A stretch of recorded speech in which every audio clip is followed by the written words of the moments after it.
ناظرین السلام علیکم ورحمۃ اللہ وبرکاتہ۔ استقبال ہے آپ کا حکیم سیف اللہ قاسمی کے طبی چینل میں۔ نحمدہ ونصلی علی رسولہ الکریم، اما بعد فاعوذ باللہ من الشیطان الرجیم، بسم اللہ الرحمن الرحیم، وَإِذَا مَرِضْتُ فَهُوَ يَشْفِينِ۔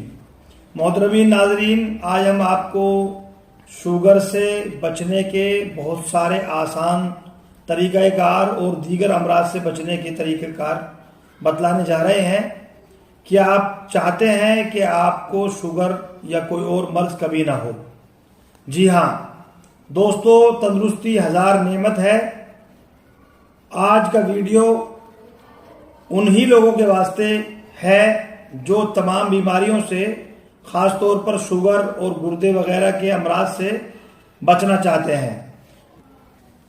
ناظرین، یوں تو یہ مرض پوری دنیا میں بکثرت پھیلا ہوا ہے، لیکن ہندوستان میں بہت تیزی سے پھیل رہا ہے۔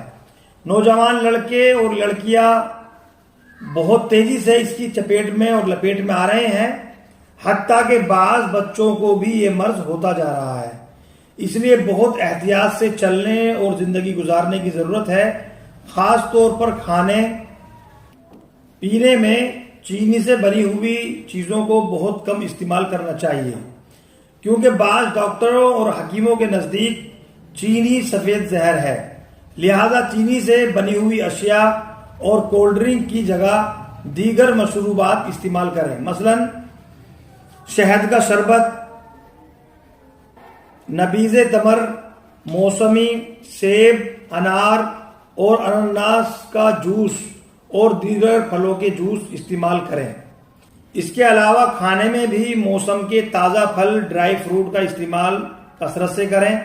ناظرین یاد رکھیے، اگر آپ دواؤں سے زیادہ اچھی غذاؤں کو ترجیح دیں گے تو دوا لینے کی انشاءاللہ نوبت ہی نہیں آئے گی۔ اس لیے جو پیسہ آپ دواؤں پر خرچ کرتے ہیں، اچھی غذاؤں پر خرچ کریں۔ پھر بھی اگر کہیں واقعتاً دوا اور علاج کی ضرورت پیش آ جائے تو اس میں بھی تاخیر نہ کریں، کیونکہ علاج بھی سنت ہے، اور قرآن مجید کی سورہ بقرہ کی آیت کا مفہوم ہے کہ اپنے آپ کو اپنے ہاتھوں سے ہلاکت میں نہ ڈالو۔ ناظرین خوب یاد رکھیے، جب آپ کی صحت اچھی ہوگی تبھی آپ عبادت بھی کریں گے۔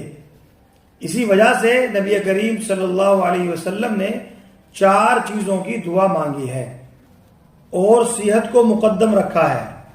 اللہم انی اسألک الصحۃ والعفۃ والامانۃ ورضاء القدر۔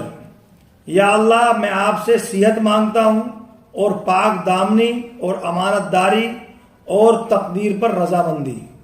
اس لیے ہم سب کو اصول طب اور حفظان صحت اشیاء کو مقدم رکھنا چاہیے۔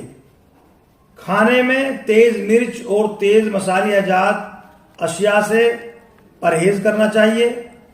ناظرین، حکماء نے لکھا ہے کہ کھانے سے 48 منٹ قبل پانی پینا دوا ہے، اور کھانے کے درمیان تھوڑا سا پانی پینا شفا ہے، اور کھانے کے بعد پانی پینا وبا ہے۔ کھانے کے 1 گھنٹہ 45 منٹ کے بعد پانی پینا چولا ہے۔ الوقایۃ خیر من العلاج، پرہیز علاج سے بہتر ہے۔ تنگ دستی اگرچہ ہو تم پہ غالب، تنگ دستی اگرچہ ہو تم پہ غالب، تندرستی ہزار نعمت ہے۔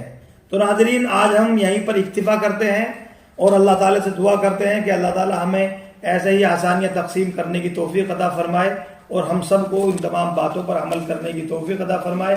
وآخر دعوانا ان الحمد للہ رب العالمین، والسلام علیکم ورحمۃ اللہ وبرکاتہ۔